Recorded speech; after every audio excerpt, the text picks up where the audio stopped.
Madame, mademoiselle, monsieur, bienvenue à Metro News. Voici les principaux titres qui seront développés ce soir. Seule une autre catastrophe naturelle peut empêcher la tenue du scrutin du 20 novembre. C'est la garantie donnée par l'institution électorale ce mercredi. La séance d'interpellation du ministre de l'Intérieur, prévue ce mercredi, n'a pas eu lieu comme annoncé. Elle a été finalement reportée à une date ultérieure suite à la demande d'un groupe de sénateurs. La crédibilité de l'ONU est affaiblie du fait que l'organisation refuse d'admettre sa responsabilité juridique dans l'introduction de l'épidémie de choléra en Haïti, selon Philip Alston, rapporteur spécial de l'ONU sur l'extrême pauvreté et les droits de l'homme.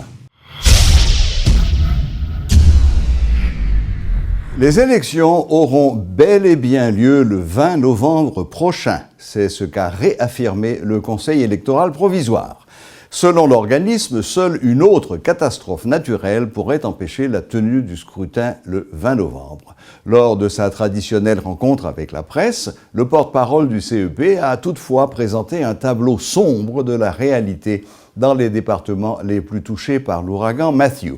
Par ailleurs, Nicole Siméon confirme que c'est la firme de Dubaï qui fabriquera les matériels sensibles pour le second tour. Ce choix fait suite à une décision administrative visant à respecter la date du 20 janvier. Il y a presque une contradiction dans cette garantie donnée par la porte-parole du CEP et le tableau qu'elle présente de la situation dans le sud et de la Grand'Anse. Les élections se tiendront le 20 novembre, martèle Nicole Siméon, après avoir fait état de plus de 80% des centres de vote très endommagés dans ces deux départements qui sont affectés. Des communes demeurent encore inaccessibles, donc le bilan du CEP n'est pas exhaustif et les solutions ne sont pas totalement définies dans la tête des conseillers, selon les déclarations de Nicole Siméon. Nous avons au plus pressé installé des bâches qui pourraient permettre de parer à question la pluie, soleil. Et puis, il y a l'autre qui n'a même pas mu pour prendre bâche. Donc, c'est joindre un moyen pour installer des tentes. Question transport. C'est-à-dire, il y a un côté, machine doit arriver avant, qu'on y a là, il faut chercher une alternative. Donc, sous domoun, sous moto ou bien sous adodan. Cependant, le Conseil y croit. Réussir le pari du 20 novembre est une priorité, même si pour cela, on doit bloquer tous les congés du personnel. C'est dans ce même souci d'aller vite que le Conseil électoral a décidé de ne pas lancer d'appel d'offres pour la production des matériels sensibles destinés au second tour. La firme Al Ghurair des Émirats Arabes Unis, FIM Dubaï, rafle donc tout encore une fois suite à une décision administrative, explique Nicole Siméon. Quoi, moi, si nous sommes rentrés dans l'appel d'offres, deuxième tour, on va respecter pour 20 janvier. Donc, gagner une démarche administrative qui permet tout de bail contrat à même monde qui te fait là déjà et ça nous fait dans les règles de l'art pour permettre nous pas dépasser tout le temps nous voulons respecter nous sommes parlé là tout à l'heure. Le conseil de Léopold Berlanger veut aller vite mais bien. Des élections bouillie vidée, ce n'est pas le souhait de l'équipe électorale menée par le représentant du secteur de la presse. Cependant, le Conseil ne peut pas prendre la place de l'exécutif qui, lui, doit créer des conditions favorables à la tenue des prochaines joutes, rappelle la porte-parole. Nicole Siméon prend pour exemple notamment les écoles qui servent d'abri aujourd'hui. Les autorités doivent trouver la meilleure formule pour gérer ce problème, selon elle. CEP a des rencontres avec des partenaires, avec l'administration en place pour chercher des solutions viables. Ce n'est pas juste chasser au lac, on n'a pas comme ça pour faire, mais l'administration qui est en place en tout va chercher des solutions qui sont viables pour permettre mieux. Mais c'est une nécessité. Près d'un mois après le passage de l'ouragan Matthew sur le pays, la Grand'Anse et le Sud conservent quasiment le même visage qu'au lendemain de la catastrophe, ce qui laisse planer des doutes sur la tenue effective des élections le 20 novembre dans ces départements. Le refus des Nations Unies d'admettre leur responsabilité juridique dans l'épidémie de choléra qui ravage Haïti depuis 2010 est injustifiable et affaiblit la crédibilité de l'organisation, a dénoncé mardi un expert indépendant des droits de l'homme. Cette attitude établit un système de 2 poids, 2 mesures qui contredit les efforts de l'ONU pour sanctionner les gouvernements coupables d'exactions, a estimé Philip Alston, rapporteur spécial de l'ONU sur l'extrême pauvreté et les droits de l'homme. L'attitude de l'ONU pendant 6 ans a été un désastre, a affirmé M. Alston, estimant que l'organisation était moralement condamnable, indéfendable du point de vue légal, contraire aux intérêts de l'ONU et inutile. Il s'exprimait devant l'Assemblée générale de l'ONU en présentant un rapport sur cette affaire. Les rapporteurs spéciaux sont des experts indépendants mandatés par les Nations unies. Selon M. Alston, la stratégie onusienne, consistant à éviter à tout prix de reconnaître sa responsabilité et à poser une chape de silence sur cette affaire, a été dictée par son département des affaires juridiques et inspirée par les États-Unis. Rappelons que depuis son apparition en Haïti, en octobre 2010, l'épidémie de choléra a déjà fait plus de 10 000 morts selon les autorités sanitaires haïtiennes. L'écrivain Michel Soucard estime que le gouvernement doit diligenter au plus vite une enquête sur l'utilisation de l'aide dominicaine s'il veut éviter toute suspicion de la part de la population. Selon l'historien, si les autorités veulent que les citoyens accordent foi aux résultats des élections à venir, ils doivent prouver qu'ils ne sont pas responsables de mauvaise gestion dans la distribution de l'aide accordée par le pays voisin et que le gouvernement ne favorise aucun candidat. Du coup, au sortir de ce métropole-là, il doit dire que les agents de sécurité qui voient qui n'est pas go palto, a vu une prendre et puis a sauté avec. Bon, dans l'arrière, il est bruit, bon, son bruit. Il y a toujours un bruit pour l'interrogation, est-ce vrai, est-ce faux? Que le gouvernement ça a un candidat à la parlementaire, puis précisément pour ces candidats ça qui prend aide là qu'à le distribuer. Vous pensez que ça est possible? Naturellement possible. C'est très possible. Pourquoi pas? Oui, ben, pour le monde connaît, ce qui n'est pas un parti dans aide là tout qui périssable. Ça veut dire qu'il y a des produits qui sont pourris. Il y a tout qui n'est pas périssable. Mais dans ça, pas périssable que M. Gopato vient prendre, qui va faire. Par exemple, dans la Grandance, on connaît par exemple que il y a des nègres qui prennent aide que les candidats mènent, ils saisissent et puis ils vendent eux-mêmes. Mais maintenant, aide ça qu'il a dans son appui, c'est pour amener une enquête. Si le gouvernement veut camper toute suspicion, tout Paul qui a parlé, qui dit qu'il penche en bas en faveur du candidat, l'observateur dominicain, pour le candidat faire campagne, etc. Il faut lui-même amener une enquête pour connaître. Bon, est-ce que c'est intéressant? Ça, c'est autre chose.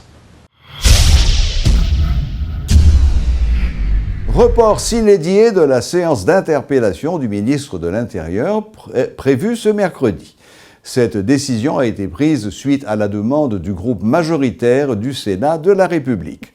Dans une correspondance adressée au président du Grand Corps, les pairs conscrits qui supportent l'action gouvernementale requièrent plus de concertation entre les blocs sur l'opportunité d'interpeller François Annick Joseph concernant sa mauvaise gestion présumée de l'aide humanitaire.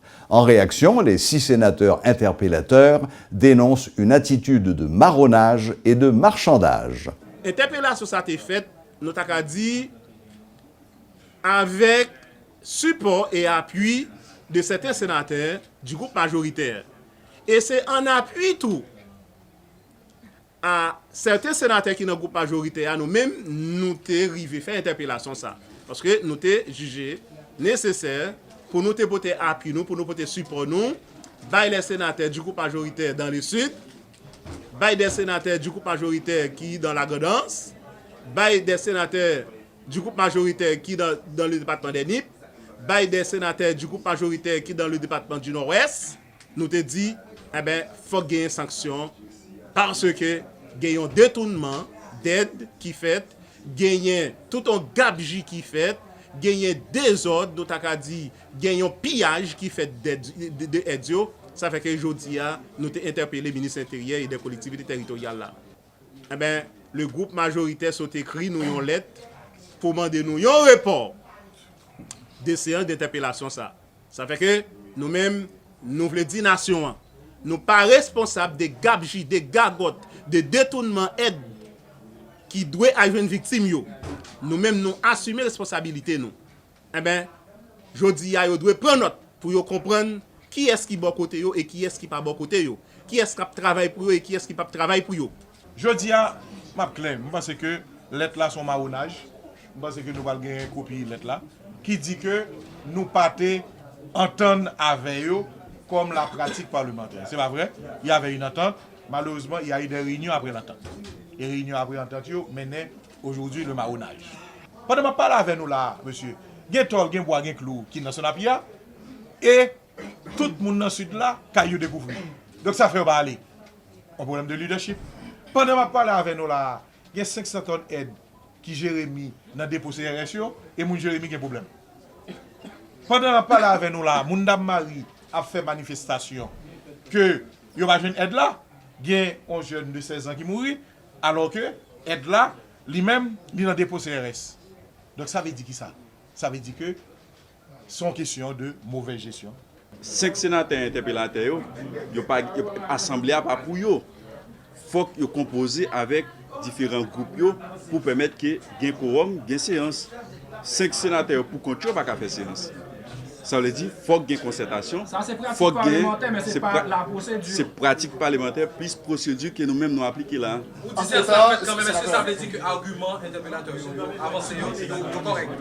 Non seulement interpellation constitutionnelle, constitution d'accord que les sénateurs sont capables de faire interpellation, règlement intérieur à tout, bail sénateur, possibilité pour faire interpellation dans l'article 92. Règlement intérieur là, ça veut dire pour question d'interpellation, nous pas d'objection. Mais nous avons objection quelque part parce que sous invité ou bien sous dit venir participer dans une séance d'interpellation, il faut au moins responsable des groupes, président des groupes, président commission yo capable chita ensemble pour mettre d'accord sur séance spéciale ça. L'Institut des auditeurs internes se prépare à organiser la 5e édition de la Semaine de l'audit. Lors de la conférence de lancement ce mercredi, les responsables ont fait savoir que cette activité se tiendra du 7 au 11 novembre à l'hôtel Marriott et à l'hôtel El Rancho. Son objectif est de sensibiliser les acteurs sur l'importance de l'audit interne comme fonction dans les structures de gouvernance. Suivez tour à tour Gabriel Zéphir et Thomas Emmanuel Blot, respectivement directeur exécutif et président du conseil d'administration de l'Institut des auditeurs internes. Si vous voulez monter une bonne entreprise, vous voulez gérer l'entreprise très bien, l'entreprise a commencé à gagner une certaine dimension, elle a commencé à une certaine taille, il est important pour que le système de délégation soit fait à monde qui peut le gérer pour vous. Il faut mettre en place un système de surveillance, un système qui permet d'évaluer l'efficacité et puis efficience et opération. Et il faut mettre en place un système qui permet que vous capable sûr que l'information qui pourrait permettre que vous bien diriger le business là, vous capable de joindre information à temps et de qualité, ou un système qui garantit ça, et aussi vous connaît que l'entreprise ou la fonctionnaire il respecte la loi, il respecte les contrats, il respecte les règlements que vous-même vous préparez, parce que vous n'êtes pas capable de faire personnellement chaque jour, à chaque moment. Il faut que vous ayez une structure que vous déléguez pouvoir pour faire et ces structures ça c'est l'audit interne. Donc l'audit interne fondamental, il est extrêmement important, il permet qu'on ait un équilibre entre management là et ou même conseil d'administration qui assure que effectivement organisation, business là, entité a les gérer, institution les gérer convenablement parce que vous avez une responsabilité pour rendre compte à monde qui va gérer l'entreprise là. Nous, dans la 5e édition, et qui ça que nous espérons? C'est d'abord, semaine de l'audit, il faut que nous regardions les composantes. Parce que généralement, qui ça que nous faisons? Nous prenons le premier jour, côté que nous faisons un colloque de réflexion sur un sujet que nous choisissons qui concerne l'audit interne. Et réflexion ça, et par la suite, nous traitons et nous partageons avec les membres. Déjà, ça permet que nous sommes capables de gagner des informations parce que colloque là, nous invitons des professionnels de la place des personnes qui sont capables et bailler opinion sur l'audit interne et nous-mêmes nous traiter pour nous permettre que les membres nous bénéficient de retombées ça. Et 4 autres jours, nous séparons en 2 séminaires de 2 jours, des séminaires de formation. Et d'ailleurs, j'encourage les gens à aller sur le site www.semaine-de-l'audit.org pour enregistrer parce qu'à un certain moment, nous ne sommes pas capables de prendre monde encore. Ça montre que nous avons intérêt pour la formation ça que nous avons là. Parce que sans une bonne formation ou une formation continue, l'entreprise n'est pas capable de continuer la ligne que y a. Parce que c'est formation qui va permettre d'améliorer la gestion, qui va permettre d'améliorer l'efficacité et par la même occasion être beaucoup plus efficient. L'Agence adventiste de développement et de secours, ADRA Haïti, a présenté le bilan de son travail pendant et après le passage de l'ouragan Matthew. Selon le directeur de contrôle de l'ADRA Haïti, Fritz Bissret, 400 familles ont bénéficié de l'aide sous forme de kits alimentaires et hygiéniques. Il annonce que la deuxième phase d'urgence du projet va commencer le 1er novembre prochain. D'abord, le projet est déjà approuvé et nous comptons démarrer avec ce projet dès le 1er novembre. Dans cette troisième section, avec un montant de 200 000 € que ADRA Allemagne a déjà approuvé pour nous dans le cadre d'un projet, nous allons rester dans cette communauté. La deuxième phase de réponse a pris fin, selon le calendrier, le 9 janvier 2017. Nous avons arrangé nous tout pour nous continuer avec, n'est-ce pas, la communauté de Boclo, troisième section communale de Rochabato. Pensez que la réponse sera longue parce que les dégâts sont immenses. Le pays est, péninsule du Sud particulièrement, est détruit et nous pensons qu'il y a beaucoup de choses à faire. Voilà, c'est tout pour aujourd'hui. Merci de votre fidélité et à la prochaine, même heure, même chaîne.